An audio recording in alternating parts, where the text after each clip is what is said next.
Excuse me. Your car's blocking my car? Just hang on a second. Police activity. Put your hands behind your back.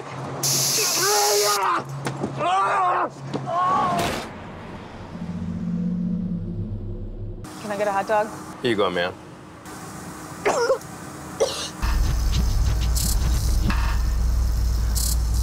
Step away from the grill now. Whoa, whoa, whoa, whoa. Move your fucking... CNN, this is insane. Oh my gosh. What happened? Why? You're done. Why? So welcome. Hot dog may be the most unexpected surprise of the festival. So first of all, it's a really great way to put that. Yeah, I mean, it's got a lot of elements that tap into universal fears and society, and then it hits you with something completely subjective but really out there. But for that, talk about being here at Horrible Imaginings with the director and screening this short. This festival is fantastic, by the way. I love it because it's such a great sense of community, and everyone here is really here for the films, and really they're really truly filmmakers. Our block that we screened in was so strong.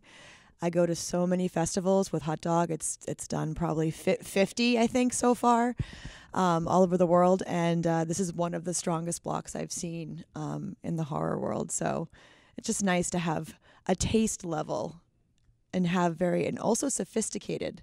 Very much. All of the shorts on our block were so sophisticated, and they all had these like my friend Jiro's, like all of these underlying issues, and a lot to do with violence and abuse and domestic abuse, and it was just really another level. Talk about what intrigued you about this role. I loved this film when I saw it because I saw how visual it was going to be and how weird it was going to be. Like Spike Jonze would do. Yeah, like just totally out of left field, and I love that kind of stuff. But the script, it wasn't much. And when I came back for the callback, I remember TJ said, "By the way, I want you to know, this is not a joke. I know the script seems like it's kind of badly." A lot of Asian cinema. It's this is not. Yeah, and English is not his first language. He's Japanese. He's from Sapporo. We're actually screening in Sapporo in a few weeks. He was like, "It's not a joke, and I need you to kind of fill in some of the blanks for me, and make this better and make it feel more real." So I wrote a lot of my own kind of dialogue, especially with all of the cop interactions. Right. Because he's like, I don't know what a cop would say. So you just kind of come up with what you want to say. So I watched hours and hours of body cam footage of cops shooting people, and listened and wrote down what they were saying and how they were talking to people, so I would get it right. I was just really nervous about getting the cop thing right. I really wanted to do right by police officers and not be an embarrassment. So I spent a lot of time watching horrible things happen. Talk about, as an actress, as a performer, taking on that kind of trauma culminates. Yeah, I mean, she just keeps taking the world on little by little by little by little by little until it just kind of builds to this point of no return.